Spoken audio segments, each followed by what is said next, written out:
반갑습니다. 수학의 정석 차윤입니다. 자, 이제 세 번째 단원. 1단원, 2단원, 3단원은 요 교재.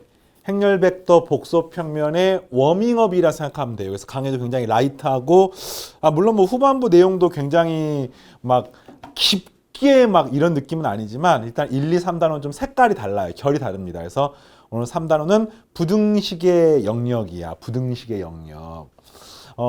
부등식을 푸는 게 아니라 우리가 보통 함수를 표현할 때 그 함수를 등호를 통해서 표현하잖아. 맞니? y는 fx 뭐 이렇게 등호로 표현한단 말이야. 뭐 그냥 할까요? 뭐 y는 x제곱 마이너스 2x 이 표현한단 말이야. 뭐 또는 뭐 원의 방정식 x제곱 더하기 y제곱은 4 이렇게. 그래서 보통 일반적으로 등호를 통해서 이렇게 그래프를 표현합니다. 잠깐만 이런 거 하나 물어볼까요? y는 fx. 이거 보통 우리가 함수라고 표현하지, 함수. 이런 건 뭐라고 표현하니?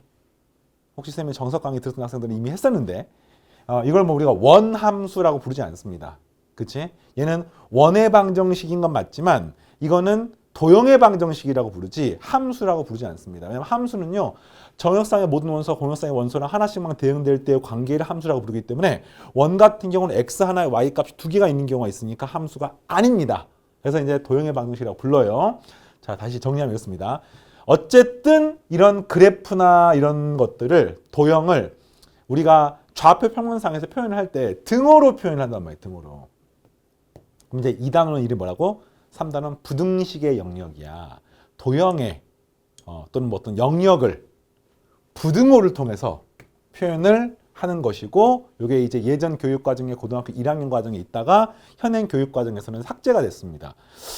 그런데 뭐 직관적으로 요 이야기는 학생들이 다 이해를 하고 있어요. 잠깐만 요거 그냥 글을 보지 말고 선생님이 그림을 좀 예시를 몇 개만 들어줄게요. 봐봐. 학생들 대부분 이런 거, y는 뭐 x-1이야 이렇게. 그러면은 x축이 이렇게 있고 y축이 이렇게 있고, 잠깐만 쓸게요 이렇게. 그럼 이제 이게 이런 직선이야. y는 x-1. 그러면 y는 x-이 아니라 y가 x-보다 크다. 이런 거를 이제 어떻게 표현할 것인가 이겁니다. 그러면 등호의 의미는 뭐냐면요, 이 점들은, 그러니까 이걸 만족하는 x, y의 순서쌍들을 싹 다 좌표 평면상에 찍으면 그게 이게 직선이 된다는 뜻인 거거든요. 그러면 지금부터 이 노란색을 만족한 거를 이 좌표 평면상에 점을 찍으면 되는 겁니다. 이해하겠습니까? 그래서 얘는 서로 같은 거야. 그러면 이건 뭡니까? x-1. 그러니까 이런 점 뭡니까? x-1하고 y하고 똑같은 거야. x-1하고 y가 똑같은 겁니다. 그럼 내가 궁금한 건 뭐야? x-보다 y 좌표가 더, y 성분이 더 큰 걸 찾고 싶거든요. 그럼 이런 겁니다. 이거는 x-1하고 y가 똑같은 점이니까 조금 더 위로 올라가면은 이 점의 y 성분은 x-1보다 크겠죠. 그 다음에 좀 더 아래로 내려가면은 이 점의 y는 x-보다 아래쪽에 있으니까 작겠지. 크기가 작겠지. 그래서 결론. 바로 이 영역이 바로 내가 원하는 y는 x-보다 크다라는 영역이 되겠습니다. 단 경계는 같기 때문에 보통 일반적으로 점선으로 표시합니다. 알겠습니까? 마찬가지로요, 요 아래쪽의 영역 이 부분은요, y가 x-1보다 작다를 표현하는 부분이 되겠습니다.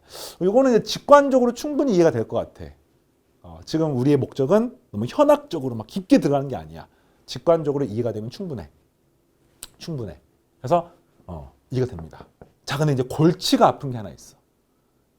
왜냐면 특히 여러분이 기하 과목을 공부를 했거나, 그 다음 또 지금 공부하고 있는 요 행렬벡터 복소평면에 나오는 함수들은요, 우리가 미적분에 다루는 함수처럼 y는 fx 같은 1차 함수, 2차 함수, 다항함수, 초월함수가 아닌 경우가 엄청 많아.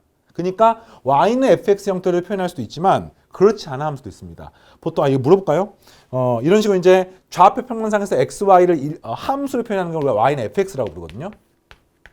지금 했던 것처럼 y가 더 크다가 되는 거는 그 곡선이나 직선의 위쪽에 있고요. 작다가 되면 빨간색처럼 아래에 있는 겁니다. 자, 그런데 이제 이런 거라는 거, 이런 거. 원, x제곱 더하기 y제곱은 1.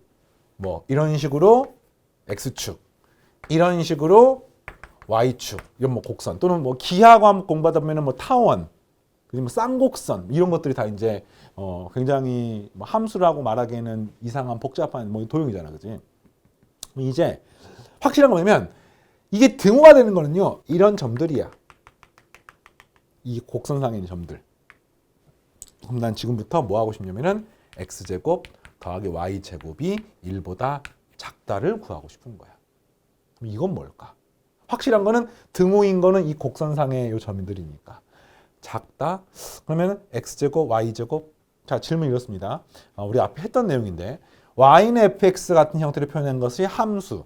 그 다음 일반적으로 도형의 방정식은 이런 걸로 표현하기가 힘들어. 그러면은 고1 과정에서 보통 어떻게 표현하냐면은 f의 x, 질문 아니야. 그냥 선생님 할게요. f의 x, y는 0. 이런 식으로 한쪽에 x, y를 다 몰아놓고 이것도 1이 넘어가면은 한쪽에는 x, y를 몰아놓고 여기는 는 0. 보통 우리가 함수를 이제 음함수 형태로 표현했다고 부르는데 자 그렇게 표현하는 게 도형의 방정식 표현의 일반적인 내용이야. 지금 내가 하고 싶은 건요. 여기에 이렇게 되거나 이렇게 되는 거를 하고 싶다는 겁니다. 이거는 외우는 게 아니에요. 자 이렇게 할 수 있는데 그러면 그거는 과연 어느 영역일까? 이렇게 이걸 이제 닫혀 있는 도형이야. 단일 패곡선이라고 부르는데 이 닫혀 있는 도형에 안쪽 영역이 있고 바깥쪽 영역이 있잖아. 이 안쪽 영역 또는 바깥쪽 영역은 이 부등호의 이쪽이나 이쪽 중에 하나가 됩니다. 근데 이걸 외울 수가 없어. 이 원은 그나마 외울 수 있는데 완전히 이상한 도형이 나올 수도 있거든요. 그럼 이제 그런 거 어떻게 확인하느냐? 직접 집어넣어 보면 됩니다. 그래서 원점 같은 경우는 0, 0, 1보다 작다가 맞습니다. 그래서 이런 부분은 답이 됩니다. 이런 부분은 바로 이 영역의 답이 되는 겁니다. 자, 그 다음 이런 거 x제곱 더하기 y제곱이 1보다 크다에 해당하는 부분은 바깥쪽 영역이 되겠죠. 이런 부분. 이것도 이제 뭐 이런 거 한번 해볼까요? x가 0이고 y가 1인 점이 하나 있어. 그 점은 이제 이런 점인 거다. x가 0이고 y가 1인 점이잖아. 그렇지? 근데 여기서 y가 1보다 크면은 이쪽 범위가 되면서 0이고 1보다 큰 값이니까 1보다 크다가 되는 거지. 그래서 이 빨간색 파트가 되는 겁니다. 그 다음에 x가 0이고 y가 0이면은 1보다 작은 범위가 되는 거니까 바로 이 노란색 파트에 해당하는 부분이 되어서 자, 원의 기준으로는 바로 요 r 반지름에 해당하는 r의 제곱보다 작다가 되면은 원의 안쪽 부분이고요. 크다가 되면은 바깥쪽 부분입니다. 그러나 외울 필요는 없어요. 우리가 뭐 내신 준비하는 게 아니기 때문에. 그래서 한마디로 말하면 우리가 이때까지 다뤘던 도형의 방정식이나 함수에서 등호 파트 부분은 곡선상의 점이었단 말이야. 그럼 이제 부등호로 표현을 하면은 그 곡선상의 점의 위쪽이나 아래쪽 또는 안쪽이나 바깥쪽이 된다는 것을 기억하면 되겠습니다. 자, 이 내용이 끝이에요. 이 3단원에. 그래서 이거를 정리해 놨습니다. y는 fx가 있는데 이게 y가 더 큰 범위는 이 그래프의 위쪽 부분입니다. 직관적으로 이해가 되지. 함수 파트는 직관적으로 이해가 됩니다. y가 fx 작다 영역은 y는 fx 그린 다음에 아래쪽 부분이 됩니다. 직관적으로 이해가 됩니다.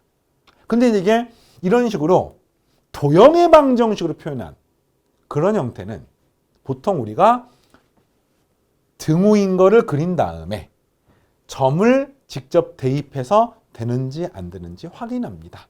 이거를 요 1번 형태처럼 위쪽 아래쪽으로 외우지 않습니다. 안쪽 바깥쪽으로도 외우지 않습니다. 왜 안쪽 바깥쪽으로 안 외우는 줄 알아? 그래서 쌍곡선이 있다고 해서 쌍곡선. 그럼 이쪽 파트는 뭐 a제곱분의 x의 제곱 마이너스 b의 제곱분의 y제곱이 1보다 작답니까 크답니까? 얘는 안쪽입니까 바깥쪽입니까? 안쪽인가? 아니죠. 이게 무한히 그러면은 이런 점은 안쪽이야 바깥쪽이야. 그죠? 이런 거 안쪽에 이런 식으로 이제 논란의 여지가 있기 때문에 보통 안쪽 바깥쪽이란 말은 쓰지 않고 이렇게 해서 경계면에 해당하는 부분은 등호이고 경계면이 아닌 부분은 부등호 오른쪽인 왼쪽인지를 직접 하나씩 확인합니다. 요 내용이 끝입니다. 알겠어요?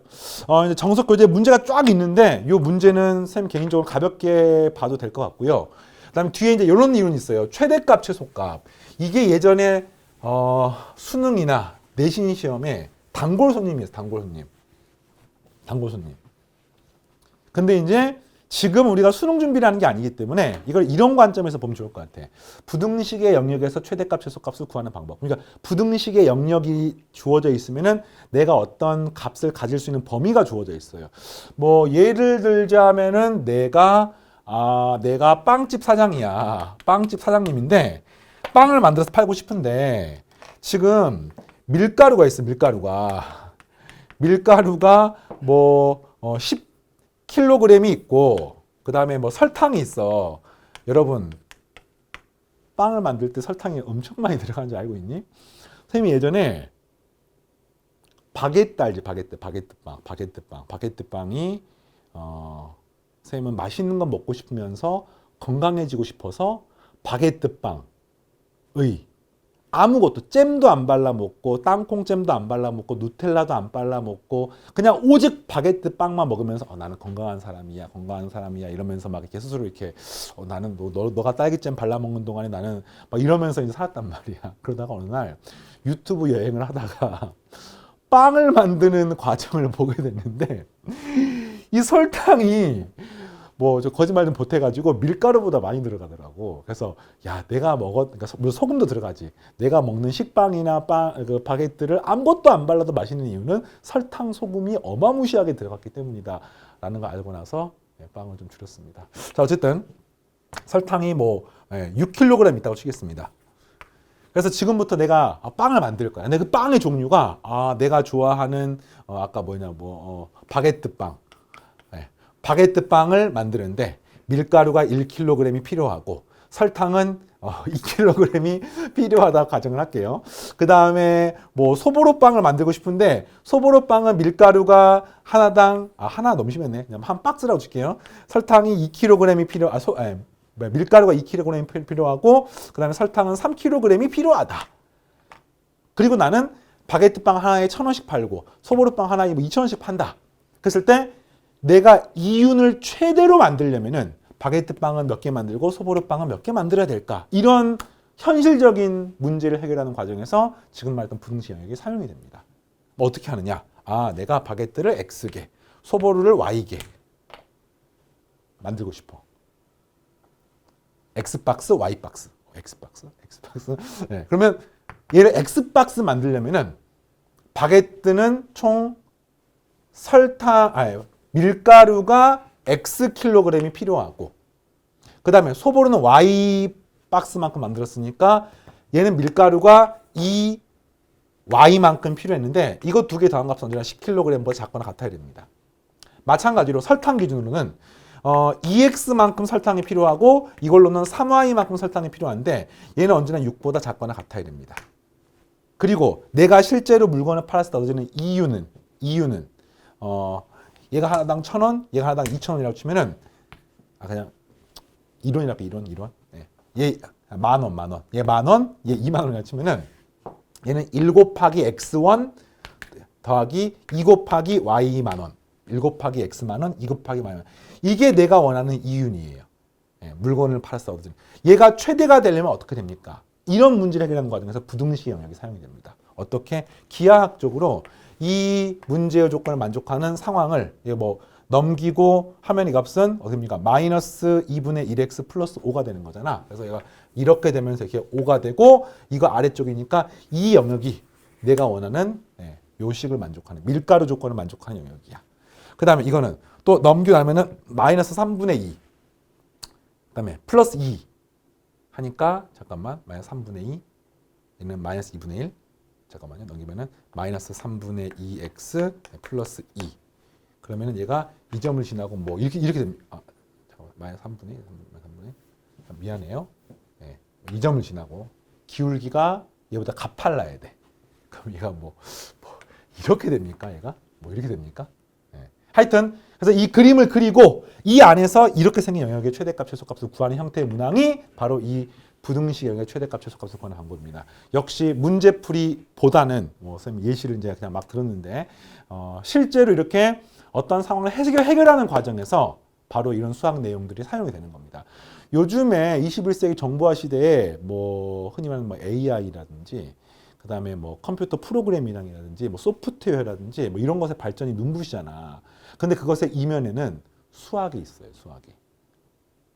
뭐 이전에 뭐 알파고가 이세돌하고 이렇게 뭐 바둑을 두면서 뭐 그 수를 생각하는 게 사실은 수학적인 알고리즘에 의해서 탄생을 하게 되는 거고 그거를 토대를 이루는 그 가장 기본이 되는 게 지금 공부하고 있는 행렬 벡터 복수 평면의 다음 4강부터 배우는 행렬 내용이 되겠습니다. 자, 행렬에 관한 내용을 다음 시간부터 좀 꼼꼼하게 할 텐데 기대하시고 일단 1, 2, 3단은 조금 가벼운 내용이라서 그냥 쭉 흘러가면서 들으시면 되겠고요.